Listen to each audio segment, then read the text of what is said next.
محدثین کا ایک طبقہ امام احمد وغیرہ اس طرف گئے ہیں کہ اس امام اگر بیٹھ کے نماز پڑھائے تو مقتدیوں کو بھی بیٹھ کے نماز پڑھنا چاہیے. یہ ایک مسئلہ الگ ہے. اب دوسرا مسئلہ یہ ہے کہ مقتدی امام کی کہاں تک اقتداء کرنا. اگر مقتدی امام اگر رکوع بھی نہیں کر سک رہا، اتنا بیمار ہے، اتنا مریض ہے کہ رکوع بھی نہیں کر سک رہا ہے، سجدہ بھی نہیں کر سک رہا ہے، امام صاحب کی نماز جو ہے سو اشاروں سے ہو رہی ہے، تو اب پیچھے والے مقتدی کیا کرنا؟ انہوں بھی لیٹ کے اب اشاروں سے شروع کر دینا کیا؟ تو تمام علماء کا اس پہ اتفاق ہے کہ اشاروں سے نماز، ایسے آدمی کو امام نہیں بنانا، اس کے پیچھے نماز نہیں ہوگی. ایک بات امام احمد رحمۃ اللہ علیہ نے بھی جو اجازت دی ہے کہ مریض امام کے پیچھے لوگ نماز پڑھ سکتے ہیں اور وہ بھی بیٹھ کے پڑھے، تو ان کے پاس بھی دو شرط ہیں. نمبر ایک شرط یہ ہے کہ وہ پیٹنٹ امام ہو، مسجد کا، محلے کا امام ہو کہ ہمیشہ انہوں ہی نماز پڑھاتے. اب عارضی طور پہ ان کو کچھ مارور لگ گیا، کچھ امام انہوں ہی متعین تھے، بیماری ہو گئی، تو اس کی وجہ سے انہوں کوئی تکلیف کی وجہ سے بیٹھ کے نماز پڑھا رہے ہیں، تو ایسے امام کے پیچھے، ایسے معذور امام کے پیچھے نماز پڑھ سکتے ہیں. نمبر ایک شرط ہے. دوسری شرط یہ ہے کہ ان کی معذوری اور ان کی بیماری ایسی ہو کہ جس سے شفا ہونے کی امید ہے. اب ایسی بیماری ہے کہ اب اس کے بعد انہوں درست ہو ہی نہیں سکتے، ہمیشہ انہوں بیٹھ کے پڑھیں گے. تو ایسی بیماری اگر لاحق ہو گئی ہے تو اس امام کے پیچھے نماز نہیں ہوگی. یہ مطلب ہے. یہ امام احمد بن حنبل رحمۃ اللہ علیہ کا، امام اوزاعی رحمۃ اللہ علیہ کا قول ہے. تو امام احمد نے یہ شرائط رکھی ہیں اس کے اندر. اچھا، ہو گئی بات. اور ایک خاص بات اس حدیث میں آگے آ رہی ہے.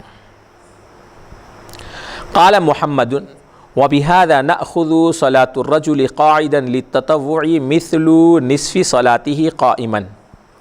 امام محمد رحمۃ اللہ علیہ ان روایات کو سام میں رکھ کر تبصرہ کرتے ہوئے فرماتے ہیں کہ اسی سے ہم یہ بات لیتے ہیں کہ آدمی اگر بیٹھ کر نفل نماز پڑھے تو اس کو کھڑے رہ کر نفل نماز پڑھنے کا آدھا ثواب ملے گا. اب یہاں پر ایک حدیث گزری ہے کہ حضرت عبداللہ بن عمر رضی اللہ عنہ نے، ایک صحابی ہیں، ان کو معلوم ہوا کہ اللہ کے رسول صلی اللہ علیہ وسلم نے ارشاد فرمایا بیٹھ کر نماز پڑھنے کا آدھا ثواب ہے. تو انہوں معلوم کرنے کے لیے آئے، ایک بار مسجد میں آئے تو دیکھا کہ اللہ کے رسول صلی اللہ علیہ وسلم کے پاس آئے تو دیکھا کہ اللہ کے رسول صلی اللہ علیہ وسلم خود بیٹھ کے نماز پڑھ رہے ہیں. تو سر کو ہاتھ لگا لیا انہوں دیکھ کے، ارے میں تو کیا کہ سنا تھا کہ بیٹھ کے نماز پڑھے تو آدھا ثواب ملتا، اب یہاں آ کے دیکھے تو اللہ کے رسول صلی اللہ علیہ وسلم خود بیٹھ کے نماز پڑھ رہے ہیں. تو انہوں سر کو ہاتھ لگا لیے تو اللہ کے رسول صلی اللہ علیہ وسلم نے دیکھ لیا، اس کو دیکھ کے فرمایا یا عبداللہ، اے عبداللہ کیا ہوا تمہارے کو، ایسا سر کو کیوں ہاتھ لگایا تم نے؟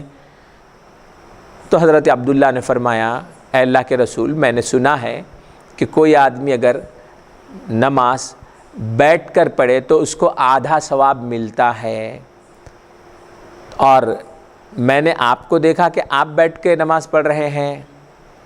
تو اللہ کے رسول صلی اللہ علیہ وسلم نے جو ارشاد فرمایا وہ سنیے. فرمایا اجل ولیکن لست کاحدکم، ہاں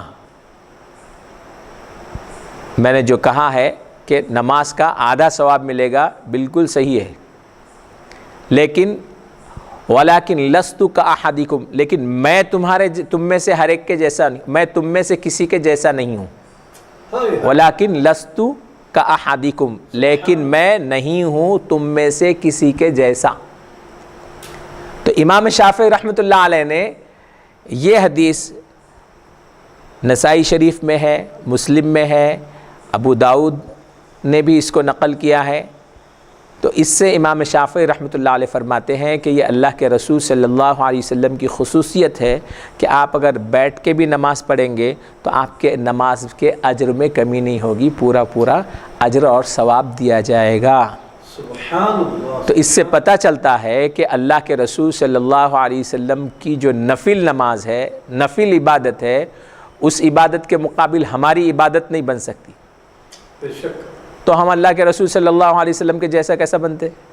ہائے ہائے ہائے، سبحان اللہ۔ تو فرما رہے ہیں کہ ولا اجل، ہاں یہ حکم ہے کہ یہ مسئلہ ہے کہ جو آدمی بیٹھ کر نماز پڑھے گا اس کو آدھا ثواب ملے گا، جو آدمی کھڑے رہ کر نماز پڑھے گا اس کو مکمل ثواب ملے گا۔ تو فرمایا اللہ کے رسول، گویا وہ فرما رہے تھے پھر آپ بیٹھ کے پڑھ رہے ہیں تو آپ کو بھی آدھا ملے گا کیا؟ یہ تھا حاشیے میں اس کے۔ تو اللہ کے رسول صلی اللہ علیہ وسلم نے فرمایا وَلَكِنْ لَسْتُ كَأَحَدِكُمْ، لیکن میں نہیں ہوں تم میں سے کسی کی طرح۔ تو اس سے بہت سارے مسائل علماء نے نکالے ہیں۔ امام شافعی رحمۃ اللہ علیہ فرماتے ہیں کہ یہ اللہ کے رسول صلی اللہ علیہ وسلم کی خصوصیت ہے کہ آپ نماز بیٹھ کے بھی پڑھے تو آپ کو پورا ثواب دیا جاتا ہے۔ سبحان اللہ۔ اچھا،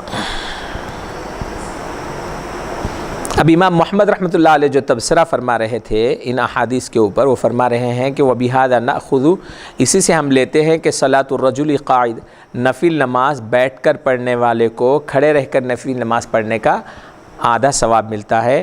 فَأَمَّا مَا رُوِيَ مِنْ قَوْلِهِ إِذَا صَلَّى الْإِمَامُ جَالِسًا فَصَلُّوا جُلُوسًا، البتہ اس حدیث کا جو آخری کا جو ٹکڑا ہے کہ امام اگر بیٹھ کر نماز پڑھائے تو تم بھی بیٹھ کر نماز پڑھو، فقد روی ذالک، تو اس کے بارے میں روایتیں آئی ہیں، وقد جاء ما قد نسخہ، اس کے خلاف بھی بہت سی روایتیں آئی ہیں، اور اس کے منسوخ ہونے کے بارے میں بھی روایت آئی ہے کہ یہ جو ہے امام بیٹھ کر نماز پڑھائے تو پیچھے تم بھی بیٹھ کر نماز پڑھاؤ، یہ حکم پہلے تھا بعد میں منسوخ ہو گیا۔ تو منسوخ ہونے کے 2-3 دلیلیں دی گئی ہیں۔ پہلی دلیل امام شعبی رحمۃ اللہ علیہ کی مرسل حدیث ہے جو دارقطنی نے روایت کی ہے۔ چونکہ مرسل ہے یہ، اس لیے علماء اس سے زیادہ استدلال نہیں کرتے، اس میں وہ پختگی نہیں ہے جو اس حدیث میں ہے، لیکن اس کے منسوخ ہونے کے اوپر جو سب سے زیادہ پختہ دلیل ہے وہ اللہ کے رسول صلی اللہ علیہ وسلم کی آخری وہ نماز ہے جو آپ نے حضرت ابو بکر رضی اللہ عنہ پڑھا رہے تھے تو اللہ کے رسول صلی اللہ علیہ وسلم نے آگے بیٹھ کر نماز پڑھائی اور پیچھے حضرت ابو بکر رضی اللہ عنہ اور تمام صحابہ نے کھڑے رہ کر نماز ادا کی تھی۔ تو عملاً اللہ کے رسول صلی اللہ علیہ وسلم کا یہ جو عمل تھا وہ پہلے قول کے خلاف رہا ہے، تو اس سے پتہ چلا کہ وہ جو پہلا حکم تھا وہ منسوخ ہو گیا، اور اب یہ رہا لیٹسٹ اور نیا حکم جو اللہ کے رسول صلی اللہ علیہ وسلم کے آخری ایام کا ہے، آخری اوقات کا ہے، وہ یہ ہے کہ امام بیٹھ کر بھی اگر نماز پڑھائے تو پیچھے مصلیوں کو کھڑے رہ کر نماز پڑھنا چاہیے۔ یہ امام محمد رحمۃ اللہ علیہ نے اس سے استدلال کیا ہے۔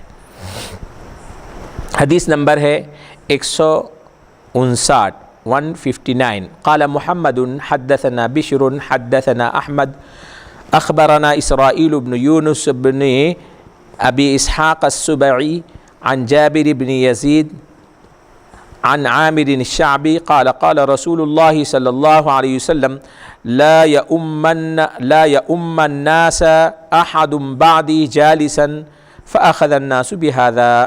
امام محمد رحمۃ اللہ علیہ فرماتے ہیں کہ ہم کو حدیث بیان کی بشر نے، وہ فرماتے ہیں کہ ہم کو حدیث بیان کی احمد نے، وہ فرماتے ہیں کہ ہم کو خبر دی اسرائیل بن یونس بن ابو یونس نے، وہ روایت کرتے ہیں ابو اسحاق السبعی سے، وہ روایت کرتے ہیں جابر بن یزید سے، وہ روایت کرتے ہیں عامر شعبی سے، وہ فرماتے ہیں کہ اللہ کے رسول صلی اللہ علیہ وسلم نے ارشاد فرمایا کہ لوگ نہ امامت کرے لوگوں کی کوئی بھی میرے بعد بیٹھ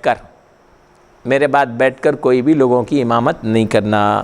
اسی سے فأخذ الناس بهذا، لوگوں نے اسی سے یہ مسئلے کا استدلال کیا ہے کہ آپ کے بعد اب کوئی بھی بیٹھ کر امامت نہیں کرتا۔ استدلال کرنا ہو تو حجت پکڑنا ہے بھئی یہ حدیث سے مسئلہ نکلا. یہ باب ختم ہو چکا ہے.